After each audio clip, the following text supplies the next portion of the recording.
Alright folks, back here in the Ram Cummins. I know I noted in the comment section of my review video of this truck that there may be a part 2.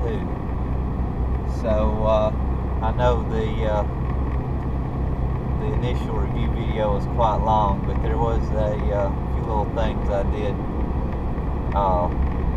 leave out that I wanted to know here, hopefully somewhat quickly this time. But anyway, one of the main things is, I may have noted this earlier when I first got the truck, but when I was crawling around under the truck after I first got it, just kind of looking the truck over and looking at some of the differences from my previous trucks, and just seeing what all that changed and how the quality was on this one. I did notice the extra fuel filter that the truck now has under the bed, in front of the rear axle there a little bit. The truck does have 3 stages of fuel filtration now, and as some of you that have kept up with the Massey Ferguson 5610 reviews, I have harped on the importance of fuel filtration in these modern diesels with the common rail electronic fuel injection. And as that technology has improved and got more efficient over time, the need for good filtration of the fuel and water separation to keep those fuel injectors from going bad or any other fuel related issues has become important. All of my other Rams had just one stage fuel filtration, which is the common fuel filter known at the engine. However, the 08 I had, it did have one-stage filtration when I bought it. However, Ram and Cummins, more or less, I guess, had decided there was the need to go to a 2-stage filtration. Some point after that, there was some TSB or technical service bulletins on that, and I had ran across the replacement housing and filter to convert it over to a 2-stage filtration. So I did that shortly after I bought that truck, and basically all it was a filter and filter, which is pretty much the same thing this truck has. I believe it's designed a little bit different now, but it's still a filter and filter setup, which is like having 2 filters. So if you don't know what I'm talking about, it's basically you've got a normal filter, and then inside that filter is another filter. So as fuel goes in, whether from the outside or the inside, it has to pass through 2 filters before it goes back out. Which is an okay design. Nothing wrong with that to my knowledge. But on the 08, the filter, it was an element filter. Well, they've all been element filters. They're not a canister type filter like an oil filter or some that you've seen on my tractors. But so basically, you remove a bowl and pull the filter out of the bowl and put the filter back in. Now that's the way it was on my 08. all my previous Rams, and including, looks like this one, they went back to this design, is you've got a bowl with a cap on the top. You remove the cap and pull the element out from the top. So you can access the fuel filter from the top of the engine there. On the 08, it was a little bit more difficult. I found it easier to actually remove the front inner fender lining, plastic lining in the front driver's side fender well, and then you could actually, on the truck, being the truck was four-wheel drive, there was plenty of room above the tire and the fender well there that you could reach over top of that tire and reach the fuel filter housing and remove it and replace the filter, put it back together.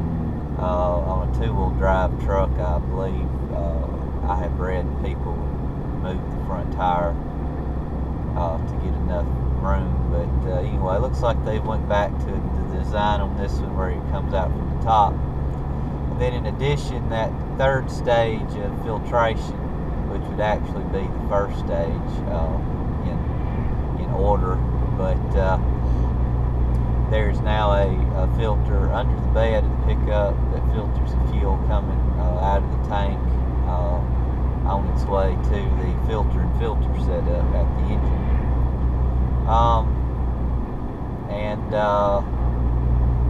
I haven't had the need to change those yet, but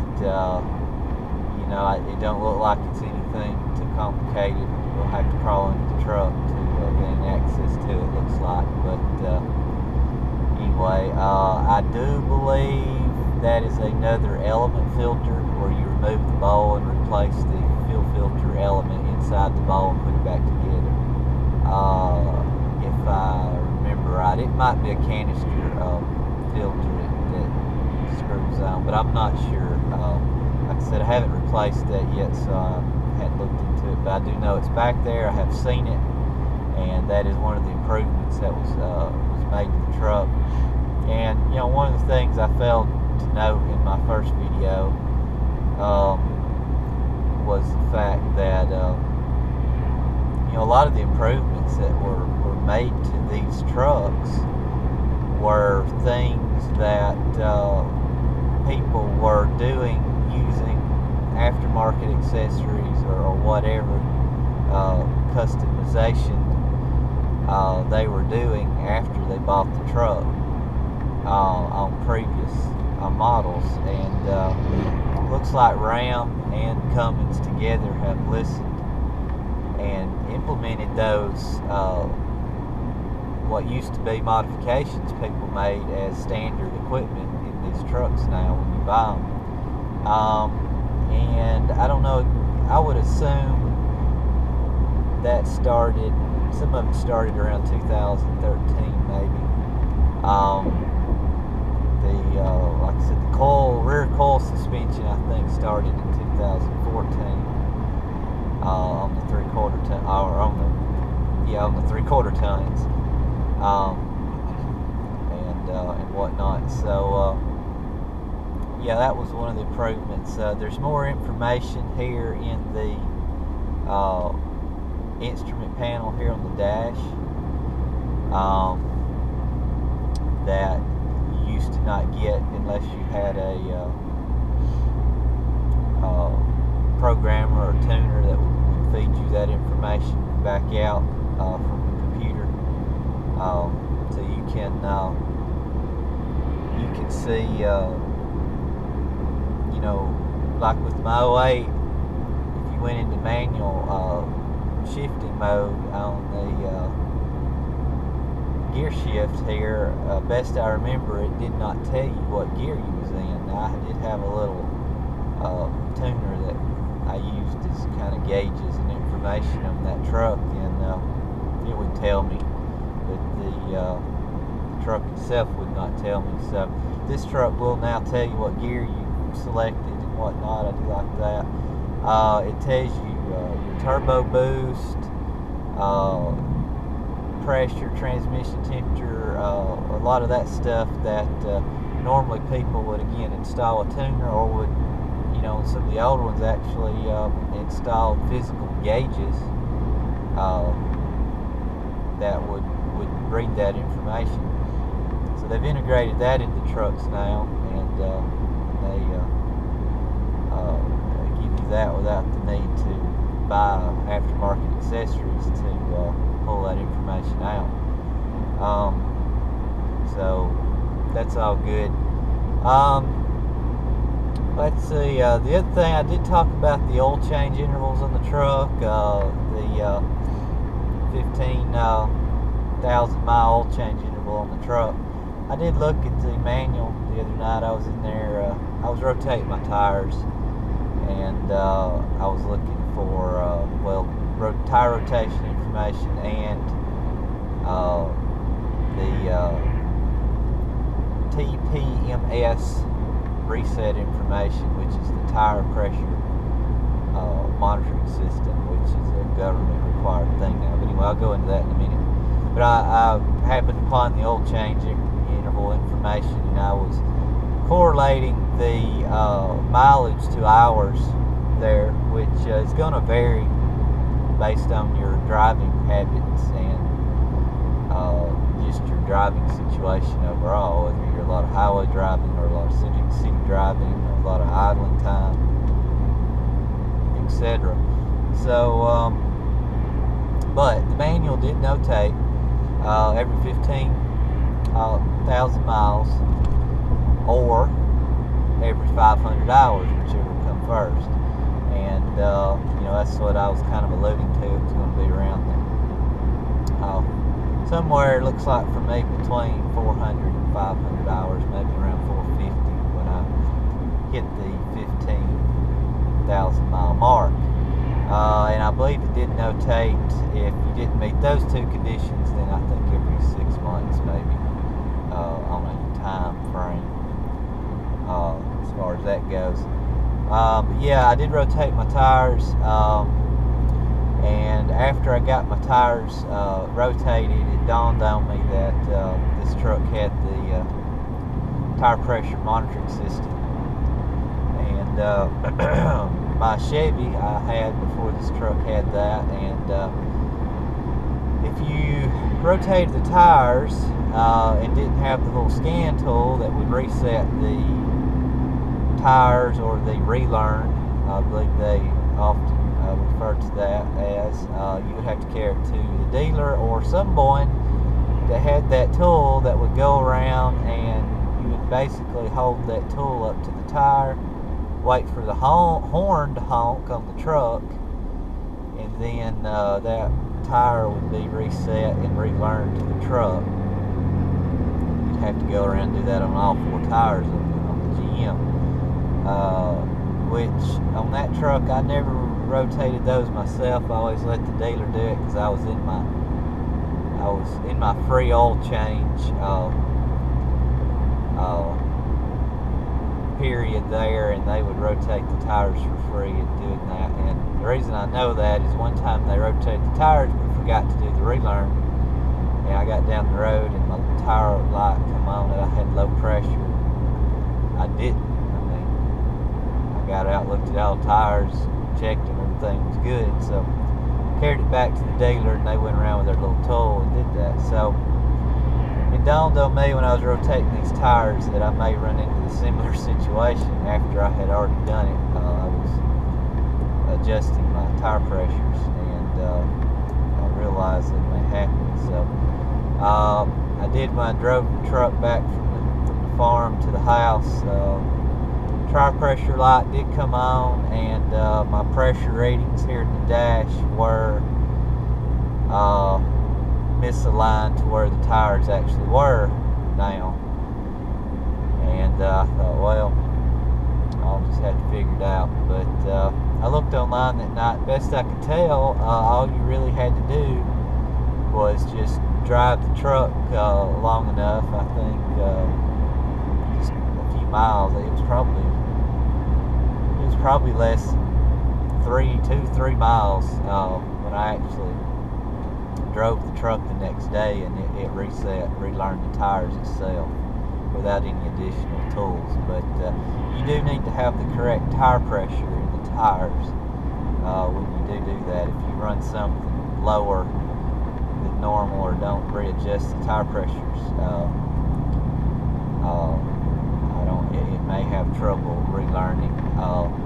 And the reason I know that, this truck runs 60 psi in the fronts and 80 in the back. So if you move, say, the rears to the front and the front to the rear, you will need to readjust the tire pressures to match, and then it will, I think, relearn the location of the tires and the pressures, the correct pressures, after you drive it a few miles. So I like that. I didn't like the fact you had to have that tool on the GMs. I can rotate the tires myself in this truck and save a few bucks, and not have to purchase that tool or take it somewhere that has it. Other than that, I don't know really too much else to add here. I just wanted to just throw in those few little things there I had forgot to talk about. I know there's plenty more on the truck I could probably go over, and as time goes on, I probably will update you on the truck, any issues or parts I run across. I hope I don't really run across any, but we shall see. I did note in my first video that the truck seemed very tight, no leaks that I have been able to find or anything. While I was under the truck putting my jacks under there to rotate the tires, I did take the time to look under the rear and look under the front, all around underneath the motor and the transmission, the transfer case and all that. And again, no leaks, no residue. You know, I'm approaching 8,000 miles here as we speak, and you know, all looks good. So hopefully it'll stay that way for some time. But anyway, with that, I hope you've enjoyed the review videos. I'm sorry they were quite lengthy, and that I've actually run into a part 2 here. But again, I hope y'all find these videos informative, and if you're considering you know, one of these trucks or looking at them, I hope it helps you with your decision either way. And like I said, I got this truck. It was one of the last 2015s on the lot, and you know, they were moving quickly, like I noted in my other video. The one I was initially going after got bought out from under me. I dealt on that truck for about 3 days, and the third day we dealt on it, it didn't even exist. It was already sold, so it was only there 2 days. Somebody bought it. They were running some pretty good deals, and there was a few 16s already coming on the lot, so they were in a hurry to get rid of them. And I thought, while the deals were good, I would go ahead and take advantage of that and get one. I did notice when I was looking for the tire pressure information, relearn online, I noticed a few threads on some forums where some people were actually ordering and waiting on 2016 models right now. So I don't know if they're in short supply right now or not. But anyway, I'll wrap this up, and thanks for watching. Leave any comments, any additional information you would like to add that would be helpful to other people. I know there's many people out there with a lot more knowledge on these trucks than me, but I tried to put it all in a little nutshell for y'all to look at. And again, thanks for watching.